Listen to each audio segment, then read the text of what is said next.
that has inspired for this meeting so far in terms of direction to the economy and realizing the potential of real estate. Ma'am, a very, very warm welcome to all of you. And of course, with her, we also have here on stage Shri Ajay Pandey, MD and CEO, GIFT.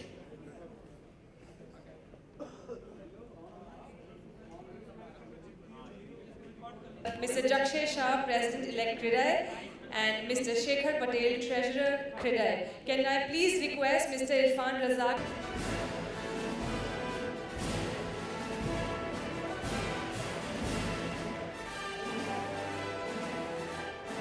Thank you so much. Thank you so much, ma'am. Thank you so much, Mr. Razak. Well, today Gujarat has added one more introduction to its action is, as we all know, Mr. Narendra Modi. Well, a person who has received hope, revived hope after have an audiovisual on the same, an audiovisual on Gujarat. Let's have a look, please. Gujarat is a state comprising 33 districts. A land of shining stones aptly describes the state's diamond industry, with 8 out of 10 diamonds in the world being processed and polished in Surat. Gujarat is world's largest exporter of processed diamonds. Very well planned and managed, Gujarat has the most developed gas pipeline network in the country, with a leadership pedestal in chemicals and petrochemicals. Gujarat is the hotbed of dynamic economic activities. It is the dynamism and performance-oriented vision of Gujarat that makes it the crucible of entrepreneurship. The state has emerged as the favorite destination for foreign direct investment with second highest rating. Gujarat is also a leader in many other sectors and industries like denim, cotton and seed spices. Gujarat has been able to build $142 billion GSDP due to some great infrastructure, 17 national highways, upcoming DMC corridor, 8 airports, 45 major and minor ports, and extensive rail network. Industrial development finds great progress in Gujarat with 8 chemical clusters, 14 industrial estates, 18 operational SEZs, innovation-driven education sector. However, there is always scope for more growth, more welfare, and more prosperity. Let's study the issues being faced when we strive for more. Issue number 1. Although current zoning policy in Gujarat, we have done a holistic development and a holistic approach. Development based on 3 pillars. Gujarat has achieved double-digit GDP since last decade, also internationally. With industry-friendly policies and infrastructure development, Gujarat continues to be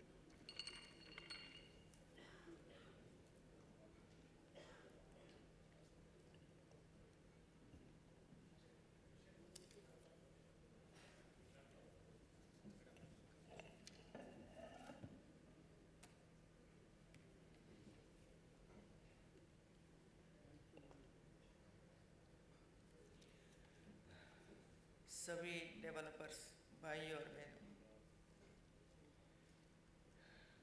CREDAI ने अहमदाबाद में एक सफल कार्यक्रम का आयोजन किया था। वहाँ मुझे मेरे राज्य की नीतियों के संदर्भ में कई सुझाव मिले और नीतियों की सराहना भी हुई। ओवरऑल एक तंदुरुस्त वातावरण था। आज यहाँ पर भी ऐसा ही कुछ नज़ारा दिखाई दे पड़ता है। क्रेडाई हर वर्ष इस प्रकार के कार्यक्रम का आयोजन करता है जिससे सरकार और रियल एस्टेट के क्षेत्र के बीच एक ब्रिज बने। यह एक बहुत ही उम्दा कदम है। मेरे ख्याल से पिछले 10 से ज़्यादा वर्षों से इस समिट का आयोजन हो रहा है। भारत देश में बढ़ रहे अर्बनाइजेशन के चलते इस प्रकार के डायलॉग्स की आवश्यकता भी है। इससे सरकार को भी डिमांड सप्लाई का पता चलता है और सरकार अपनी नीति की दिशा तय कर सकती है। इस प्रयास के लिए मैं क्रेडाई को अभिनंदन देती हूँ। आज मुझे यहाँ जिस विषय के लिए खास आमंत्रित किया है वह है sustaining high state growth through real estate, the Gujarat experience. Gujarat राज्य में मैंने करीब 16-17 साल काम किया और पिछले 1.5 वर्ष से अधिक समय से राज्य के मुख्यमंत्री का कार्यभार संभाल रही हूँ। मैंने जब वर्ष 2007 में राज्य के रेवेन्यू मिनिस्टर का कार्यभार संभाला, तब तक इस क्षेत्र का ज़्यादा कुछ अनुभव नहीं था। मेरा झुकाव शिक्षण और महिला विकास की ओर ज़्यादा था और इसमें काफ़ी काम मुझे करने का मौका मिला था। सरलीकरण, सिंप्लीफिकेशन भी लाए थे और पारदर्शिता भी शिक्षा क्षेत्र में लाए थे। जैसे जैसे काम करते गए बहुत ही नए किस्म के प्रश्न सामने आने लगे। उन प्रश्नों की गहराई तक हम गए और उसका होलिस्टिक उपाय खोजा। नियमों को सरल बनाया, प्रक्रियाओं को पारदर्शी बनाया और हमें उसके सकारात्मक परिणाम मिले हैं। इसमें एक ही बात आपको बताना चाहती हूँ कि जब मैं मिनिस्टर बनी तब मेरे पास कोई एक्सपीरियंस नहीं था, लेकिन मैंने पूरे गुजरात को 4 जोन में बांट दिया और बांटने के बाद एक जोन में मैं खुद पूरा दिन बैठी वहाँ। रेवेन्यू में क्या क्या सुझाव की आवश्यकता है, कहाँ कहाँ प्रॉब्लम हो, ऐसा 10-12 पॉइंट तय कर लिया और कलेक्टर और प्रांत ऑफिसर को एक पॉइंट पर प्रेजेंटेशन करने का काम दिया। वे लोगों ने प्रेजेंटेशन किया और इसमें उसका सुझाव क्या है, क्या करने की आवश्यकता है, वो भी इसके साथ साथ बताना था। तो वो लोगों ने वे प्रेजेंटेशन भी किया और सुझाव भी दिया। 4 जगह 4 जोन में ये काम करने के बाद डिपार्टमेंट के साथ में बैठी, इतना बड़ा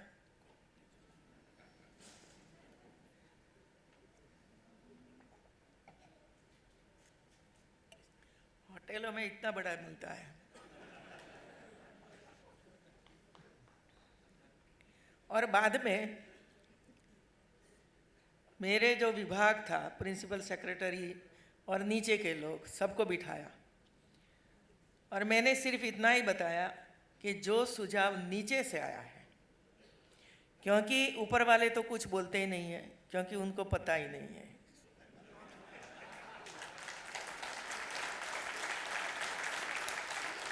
लश्कर कहाँ लड़ता है, लश्कर कहाँ लड़ता है, उनको पता नहीं होता है।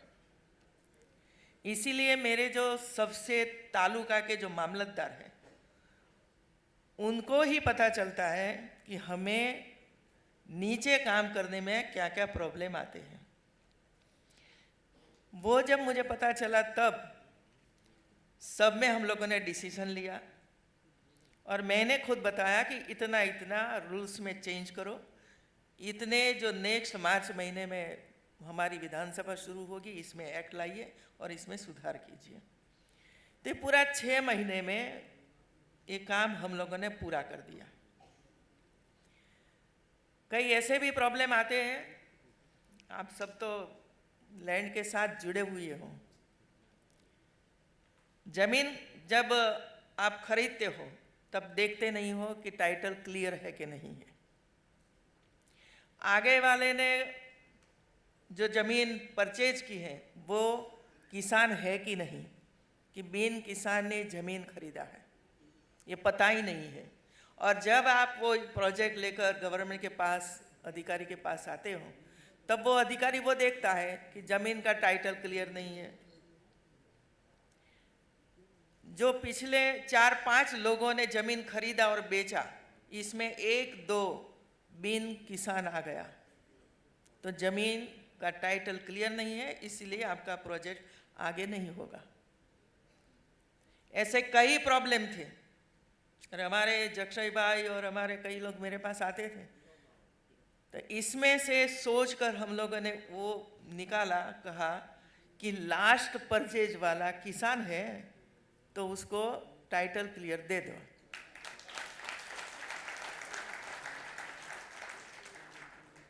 जो लास्ट में जिसने खरीदा है वो किसान होना चाहिए, बाकी जो बीच में हुआ है हुआ, आप छोड़ दो और परेशान मत करो बिल्डरों को।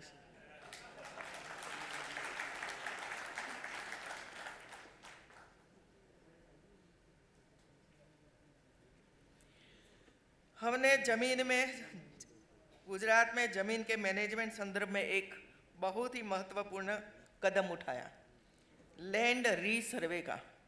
100 साल हो गया, कितनी सरकारें आई गई, लेकिन ज़मीन का रीसर्वे नहीं हुआ। किसान के पास कितनी ज़मीन है, कहाँ है, उसका कोई रिकॉर्ड, लेटेस्ट रिकॉर्ड इसके पास नहीं है। इसीलिए सबसे पहले 2010 में हम लोगों ने काम शुरू करवाया और पूरे गुजरात के 33 डिस्ट्रिक्ट में वो काम हो रहा है। कभी 50% पूरा हो गया है, कहीं 80% पूरा हो गया है, और किसान को अपनी ज़मीन का पूरा रिकॉर्ड उसके मैप के साथ हम दे रहे हैं। इसमें भी 2 हम लोगों ने चेंज किया। 7 बार बोलते हैं ना, 7 बार, तो मैंने 2 अलग कर दिया, नंबर 7 अलग, नंबर 12 अलग, 2 अलग कर दो भाई। नंबर 7 में वो ही रहेगा, किसान का नाम, उसकी कितनी ज़मीन है और इसके कौन कौन वारसदार है, इतना ही रहेगा, बाकी कुछ नहीं रहेगा। और नंबर 12 है, इसमें जो बैंक में से लोन लेता है या सरकार का कोई उस पर बोझ है वो ही इसमें रहेगा, और वो अपनी ज़मीन में क्या बोता है वो ही इसमें रहेगा। तो 2 काम अलग हो गए। एक काम डीडीओ के पास चला गया कृषि के जरिए, और एक काम रेवेन्यू के पास रहा, तो दोनों मिलकर काम करते हैं। तो एक बड़ा डिसीजन ये रीसर्वे के समय पे हम लोगों ने ले लिया, तो इसकी वजह से एक कोई प्रॉब्लम नहीं होता है भाई। मुझे ये बताते हुए गर्व होता है कि ब्रिटिश राज के बाद गुजरात देश का एकमात्र राज्य है जहां लैंड का रीसर्वे का काम बड़े पैमाने पर हो रहा है। उसका रिकॉर्ड अद्यतन हो गया। इसके चलते हमने गुजरात में सारे रिकॉर्ड को डिजिटाइज करने का फैसला किया। 3 साल की मेहनत के चलते हमने राज्य के सारे रेवेन्यू रिकॉर्ड तथा ज़मीन की मालिकी के संदर्भ के साथ रिकॉर्ड डिजिटल कर दिया है। आप कहीं भी जाओ, आप देखते चलो। आज आप गुजरात के कोई भी गांव, किसी भी कोने की ज़मीन के बारे में अगर आप पता लगाना चाहें तो ऑनलाइन पता कर सकते हैं। गुजरात राज्य के सारे 7 बार विलेज फार्म ऑनलाइन अवेलेबल है। ई गवर्नेंस के माध्यम से हम पारदर्शिता लाए और बिचौलिया एवं दलालों की चुंगल से लोगों को मुक्त करवाया।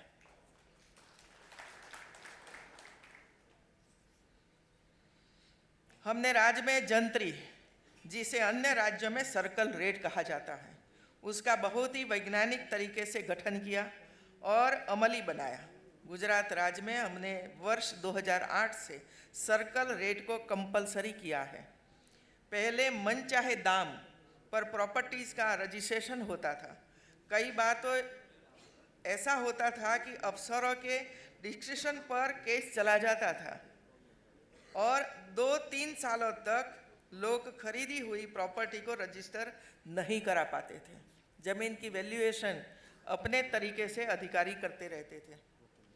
तो हम लोगों ने ये जो सर्कल रेट है वो पूरा साइंटिफिक बना दिया। वो सर्कल रेट के आधार पर ही उसकी वैल्यू होगी और वैल्यू के आधार पर रजिस्टर फी कितनी हुई वो अपने आप वो परचेज वाला गिन सकता है। ऐसा कर दिया है। दूसरा, जब ज़मीन परचेज होती है तो लेने वाला और देने वाला एक साथ रजिस्टर ऑफिस में आना, एक साथ आना चाहिए।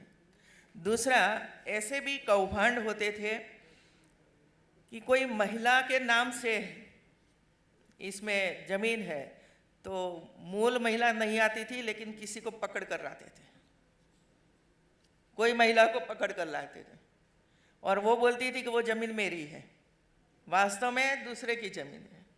और ऐसे रजिस्टर हो जाते थे, ज़मीन बेची जाती थी।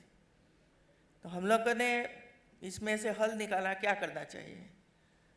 तो वीडियो रिकॉर्डिंग करो, महिला आती है तो वीडियो रिकॉर्डिंग करो कि वो ही महिला है या अलग महिला। बाद में पता चले जब कोई कंप्लेंट करने के लिए आए तो कि ये ज़मीन तो मेरी थी, आपने क्यों बेच डाली।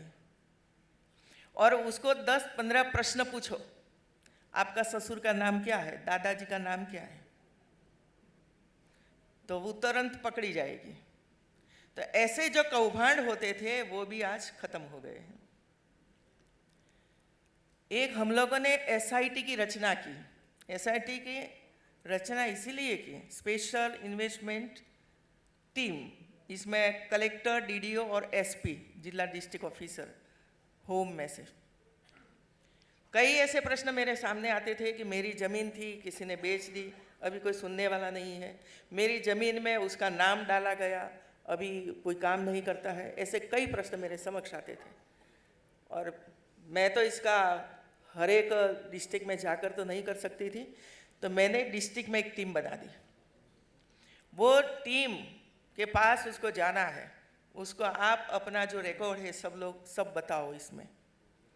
और साथ में वो भी कर दिया, यदि आप सच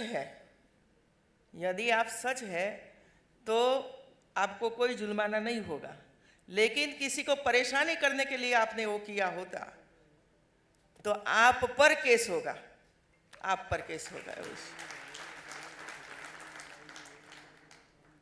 तो आज मैं नहीं मानती हूँ कि 10 से कोई ज़्यादा केस हमारी एसआईटी के पास आता होगा। और कई मामले सुलझा दिए, कई लोगों को बड़ा फ़ायदा हुआ है और अभी वो केसेस भी कम हो गए हैं। हाँ, पासा भी लगाते हैं। मैं मानती हूँ कि पिछले 4-5 साल में 500 से ज़्यादा लोगों को पासा हुआ होगा।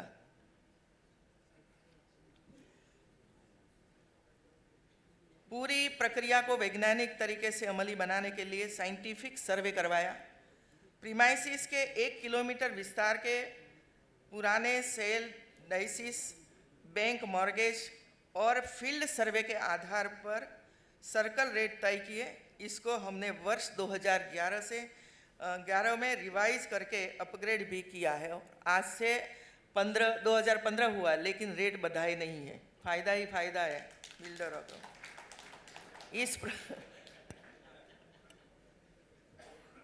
इस प्रक्रिया को पारदर्शी बनाने के लिए हमने सारे सर्कल रेट, स्टैंप ड्यूटी के रेट्स ऑनलाइन रखे। इसके कैलकुलेशन के लिए हमने सॉफ्टवेयर बनाया है जो भी ऑनलाइन प्राप्त है। आप भी आपका कैलकुलेशन कर सकते हो और इसमें कोई गड़बड़ी नहीं होगी। इन सब का नतीजा ये आया कि स्टैंप ड्यूटी संदर्भ में होने वाले अपील के केसेस करीब बंद हो गए। कोई केस आज नहीं आता है। पुराने रिकॉर्ड की खामी की वजह से या किसी विवाद का लाभ लेकर जो लैंडिंग ग्रैबिंग की शिकायतें हमारे पास आ रही थी, उसके लिए हमने जिला स्तर पर एसआईटी का गठन किया, जिसमें जिला कलेक्टर, जिला विकास अधिकारी और एसपी एसआईटी के सदस्य हैं। मैंने रेवेन्यू मिनिस्टर के साथ साथ हाउसिंग और अर्बन डेवलपमेंट मंत्री की जिम्मेवारी भी निभाई है। हाउसिंग से पहले मैं नगर आयोजन की बात करना चाहूँगी। नगर आयोजन सही रहा तो उसकी असर हाउसिंग और नागरिकों की सुखाकारी पर सीधी पड़ती है। गुजरात में नगर आयोजन टीपी और डीपी 2 चरण में होते हैं। डीपी मैक्रो लेवल का प्लानिंग होता है और टीपी माइक्रो लेवल का प्लानिंग होता है।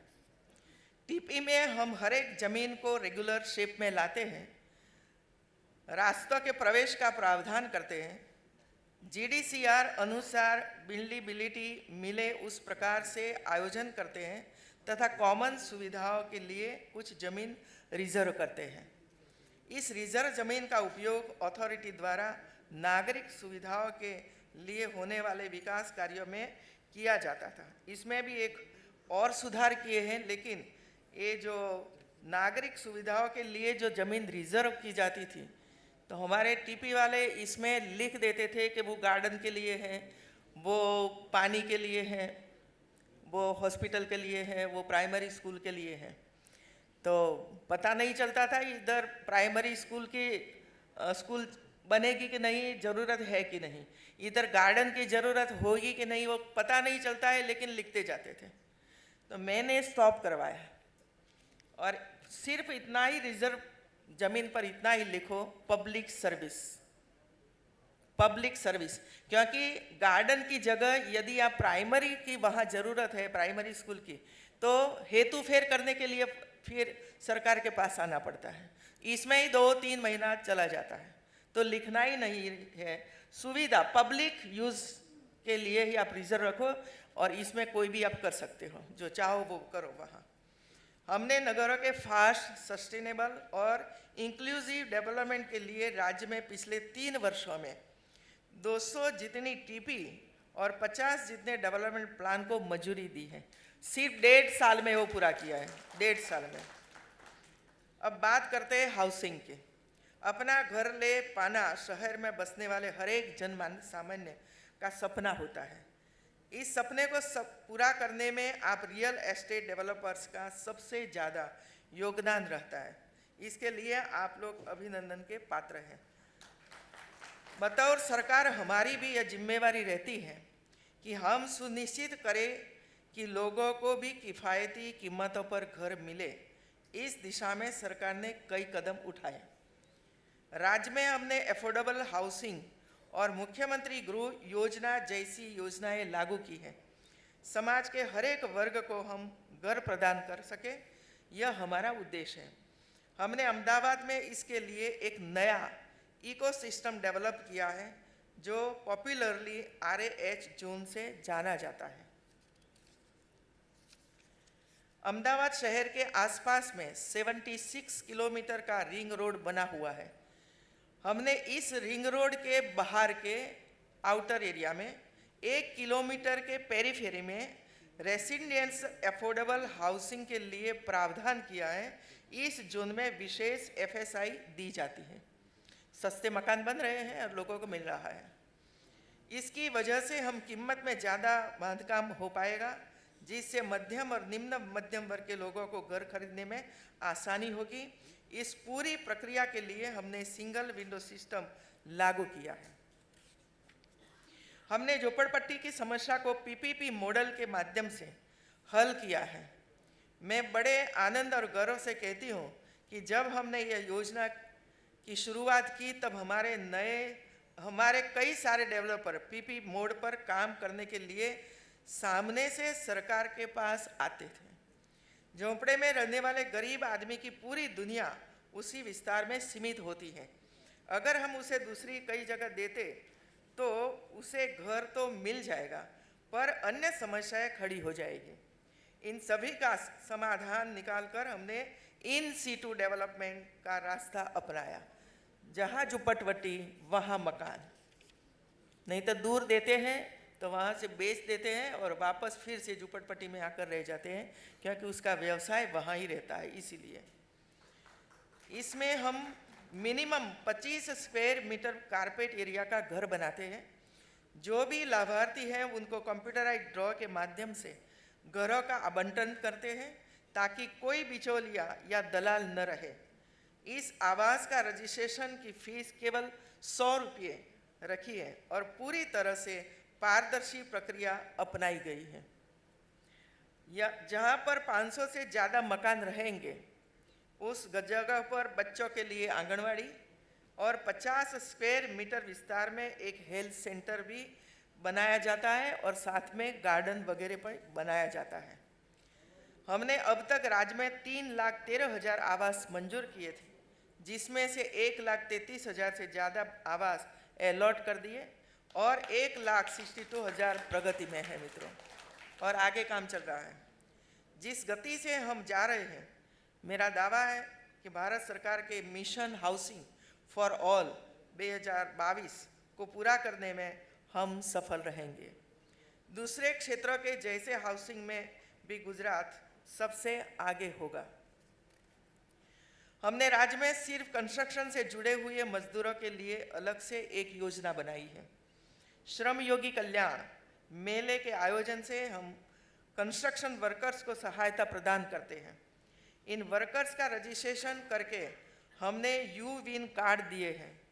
राज्य में कंस्ट्रक्शन वर्कर्स के कल्याण हेतु राज्य में मकान और अन्य बांधकाम श्रम योगी कल्याण बोर्ड की स्थापना की है।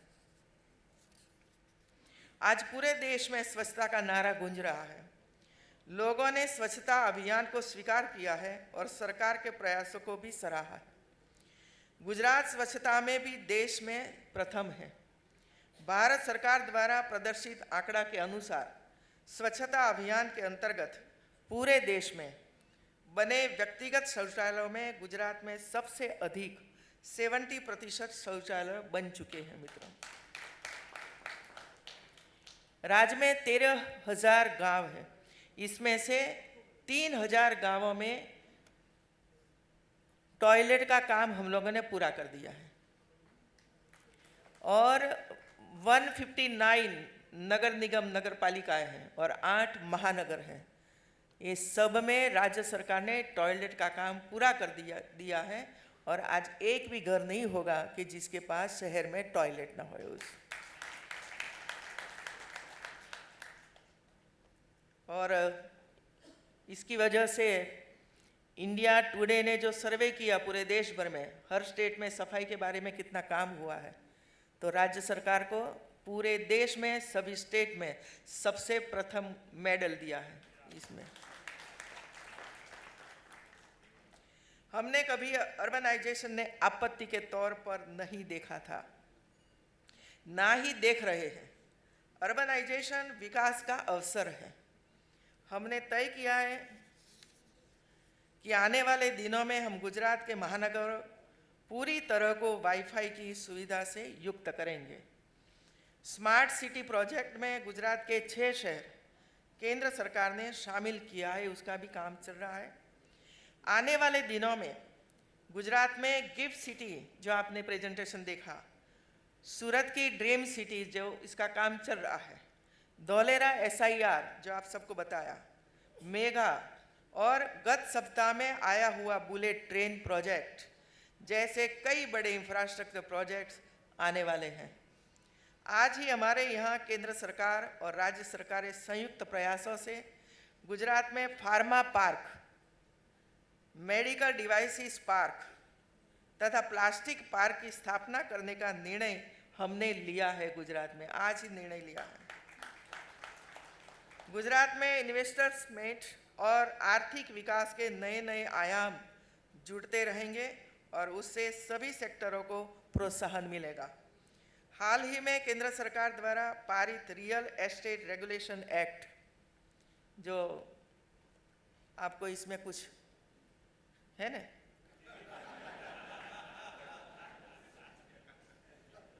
रेगुलेशन एक्ट, डेवलपमेंट एक्ट का आप लोगों ने स्वागत किया है।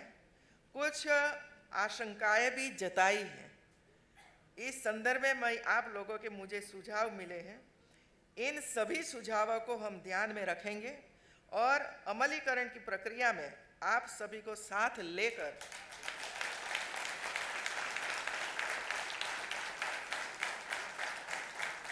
चलेंगे, यह मैं आपको विश्वास दिलाती हूँ। क्रेडाई के सभी मित्रों के बीच में अपने अनुभवों को शेयर करना आज अच्छा लगा। क्रेडाई को इस कार्यक्रम के सफल आयोजन के लिए अभिनंदन देती हूँ। आप लोग भारत देश के विकास में अपना योगदान देते रहें, ऐसी शुभकामनाएं देती हूँ।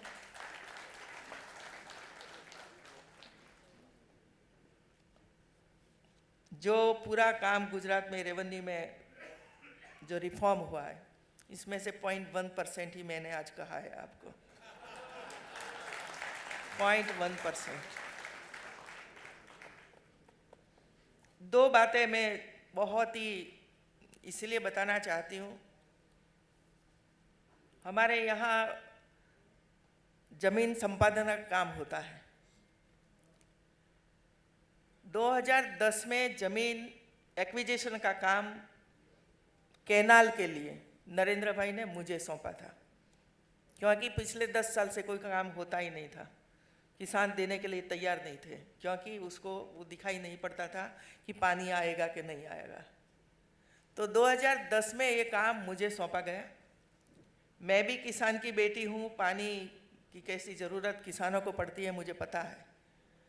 तो मैंने रात दिन गाँव में, मैं खुद गई गाँव में, सभी लोगों को इकट्ठा किया, किसानों को, और जो सर्कल रेट मतलब कि जंतरी का रेट और 33% ज़्यादा उसको देने के लिए हम लोगों ने तय किया, और 80% वहाँ ही चेक दे देना, 80% का चेक वहाँ ही उनको दे देना। तो 1.5 साल में, सिर्फ 1.5 साल में 1 लाख हेक्टर जमीन का एक्विजिशन राज्य सरकार ने किया। और आज नर्मदा डैम से पानी पाकिस्तान की बॉर्डर तक पहुंचा है। ये काम पूरा कर रहे हैं। अभी सब माइनर कैनाल का काम चलता है, वो भी अंडरग्राउंड हम डाल रहे हैं। इसमें भी किसानों का पूरा सहयोग हमें रहा है। ये जमीन संपादन का काम होता है या रेलवे काम करती है, या कहीं ब्रिज बनाना है, या कहीं रोड बनाना है। तो जमीन एक्विजिशन किया, और प्रॉब्लम क्या आता था, किसान क्यों नहीं देता है भाई? तो प्रॉब्लम ये होता है कि जमीन संपादन करने के बाद कभी कभी ऐसी घटनाएं होती थी कि कोई किसान की सभी जमीन इसमें चली जाती थी, सभी जमीन। और प्रावधान क्या किया था कि यदि आपकी सभी जमीन चली जाती है तो अवार्ड आपको मिलेगा। कब मिलेगा पता नहीं, पैसे कब मिलेगा जमीन का वो पता नहीं, 1 दिन में मिले, 10 दिन मिले, या 4 साल भी हो जाए। किसान का सर्टिफिकेट चाहिए उसको दूसरे स्थान पर जमीन लेने के लिए। तो किसान का सर्टिफिकेट कब मिलेगा उसका कोई प्रावधान नहीं। और फिर से जमीन ले ले तो आपको जाना पड़ेगा कलेक्टर के पास इजाज़त लेने के लिए कि आप कहाँ ज़मीन लेना चाहते हो, हमें बताओ, हम आपको इजाज़त देंगे, तब आप ज़मीन खरीद कर लेंगे। तो मैंने कहा क्यों भाई, ऐसा करने की कोई आवश्यकता है? आप जब ज़मीन का अवार्ड करते हो उसी समय उसको चेक मिल जाना चाहिए अवार्ड के समय पे, और उसी समय उसको किसान का सर्टिफिकेट मिल जाना चाहिए। आपके पास नहीं आएगा किसान, जमीन तो दे दी, फिर आपके यहाँ धक्का खाएगा वो।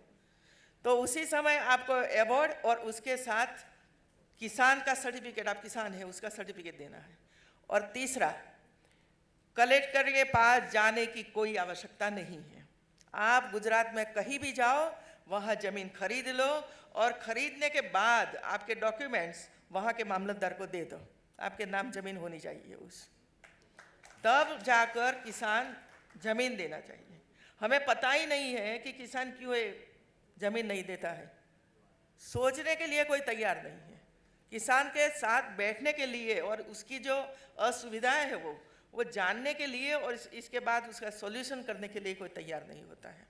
दूसरा, नियम ऐसा है कि 1 एकड़ से कम जमीन हो जाती है या आधा एकड़ से कम जमीन हो जाती है तो टुकड़ा बोलते हैं हम, डिवीज़न हो गए। और टुकड़ा बोलते हैं तो वारसाई नहीं होगी भाई, आप अपने बेटे को ज़मीन वारसाई में नहीं करो, आप वो ज़मीन बैंक में नहीं रख सकते, उस पर लोन नहीं दे सकते। ऐसे कई प्रावधान बनाए हुए थे। तो इसमें हम लोगों ने सॉल्यूशन लाए। आप वारसाई कर सकते हो भाई, करने दो नहीं, इसमें आपको क्या तकलीफ है। तो वो भी काम कर दिया। और दूसरा, यदि कोई परिवार में 2 बेटा 2 बेटियां हैं, 4 हैं, और ज़मीन छोटी है और इसमें टुकड़े हो जाते हैं, तो मान लो कि कोई 2 वो छोड़ देते हैं कि हमें पिताजी की ज़मीन में भाग नहीं लेना है, वो करेंगे तो वो बिन खेड़ूत हो जाएगा। तो इसमें से हम लोग ये सॉल्यूशन लाए, यदि 2 भाई बहन या 2 बहनें बोलती हैं कि पिताजी की ज़मीन में मुझे कोई भाग नहीं चाहिए, वो छोड़ देती हैं, तो आप किसान का सर्टिफिकेट उसको दे दो।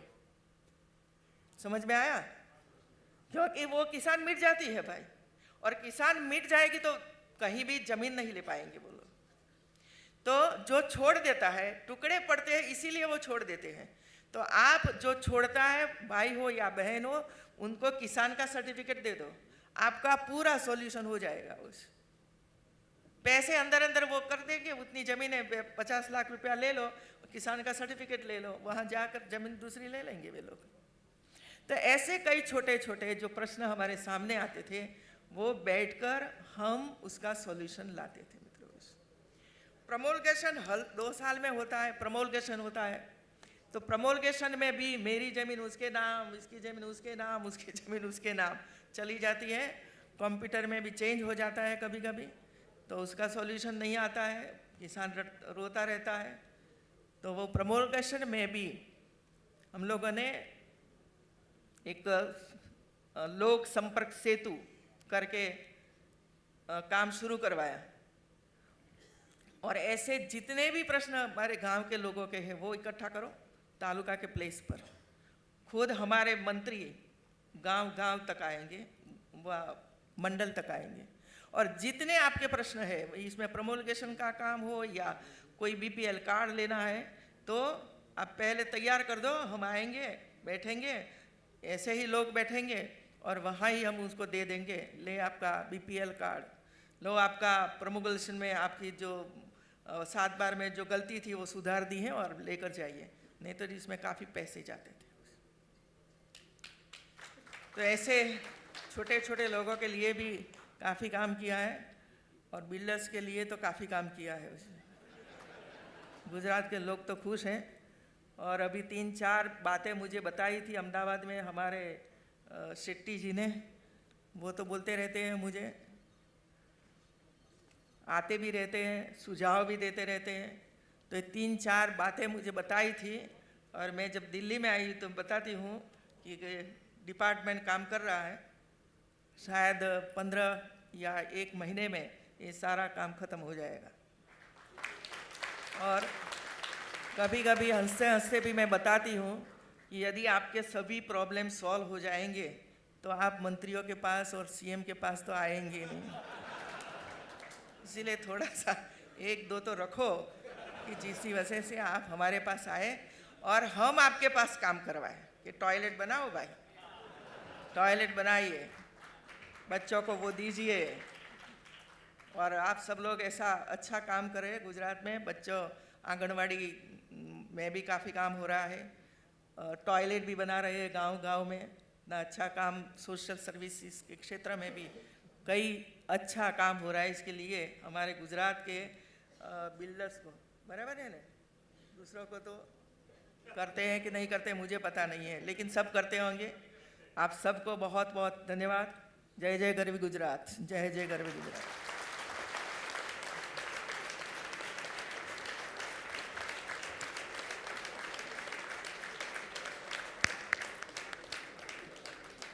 Thank you so much, ma'am, for all those inspiring words. बहुत बहुत शुक्रिया आपका। और बस यार कैमरा लगा के मत चलो। एक कॉमन बाइट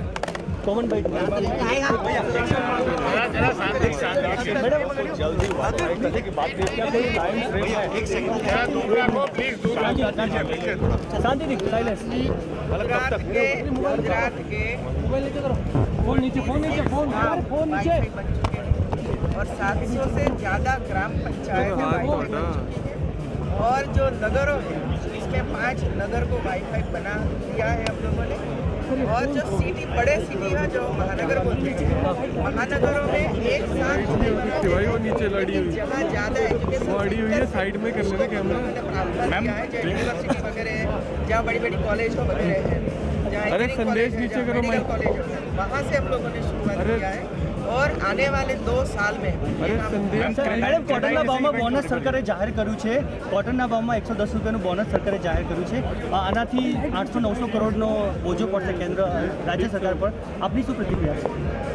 મારી પ્રતિક્રિયા હોય જ નહીં ભાઈ। નહીં એટલે કિસાનોને જ્યારે પૂરતા ભાવ નથી મળતા તો એવા સમયે કિસાનોને મદદ કરવી એ રાજ્ય સરકારની ફરજના ભાગમાં આવે છે, અને એટલા માટે મેં નક્કી જ કરીને હું અહીં આવી હતી, એટલે આપણે જાહેરાત કરી। मैम, क्रेडाई जैसे इवेंट के बारे में कुछ कहना चाहेंगे आप, जो आज इतना क्रेडाई बहुत अच्छा काम कर रही है। અને આ હાઉસિંગ ફોર ઓલમાં ગુજરાત हाउसिंग फॉर ऑल में भी क्रेडाई अच्छा काम कर रही है। जहाँ गुजरात में झोपड़पट्टी है वहाँ भी मकान बना रहे हैं जी। और अपने तरीके से भी मकान अरे संदेश का माइक नीचे करो यार। अफोर्डेबल है सबके लिए और जो गरीब मध्यम वर्ग के लोग हैं उसको भी ये मकान मिलते हैं, गवर्नमेंट भी बनाती है और हम सब એટલે ગુજરાત કઈ રીતે અગ્રેસર રહે ગુજરાત કઈ રીતે અગ્રેસર રહે હાઉસિંગ ફોર ઓલ સપનું સાકાર કરવા गुजरात अग्रेसर ही है अभी, क्योंकि राज्य सरकार ने 5 लाख से ज़्यादा मकान इसमें से 2 लाख तो बनाकर दे दिया और अभी पाइपलाइन में है सब। मैम गिफ्ट सिटी क्या मायने रखता है? गिफ्ट सिटी आगे चलेगा। Bullet train bullet train ma'am कुछ बुलेट ट्रेन के बारे में आप बताना चाहेंगे? बुलेट ट्रेन का हो गया है, पीएम साहब ने बोल दिया है जी। और इसके लिए जो प्रावधान चाहिए वो भी मिल चुका है, आगे बढ़ेगा तो ये बिहार वगैरह होगा। चलिए मैम जैसे दिल्ली एनसीआर में डीजल गाड़ियाँ बैन हुई हैं, 200 सीसी वाली गाड़ियाँ जो बैन हुई हैं, क्या गुजरात में भी बैन होंगी? वो केजरीवाल को पूछो। हमारे यहाँ ऐसा कोई प्रॉब्लम नहीं है। Thank you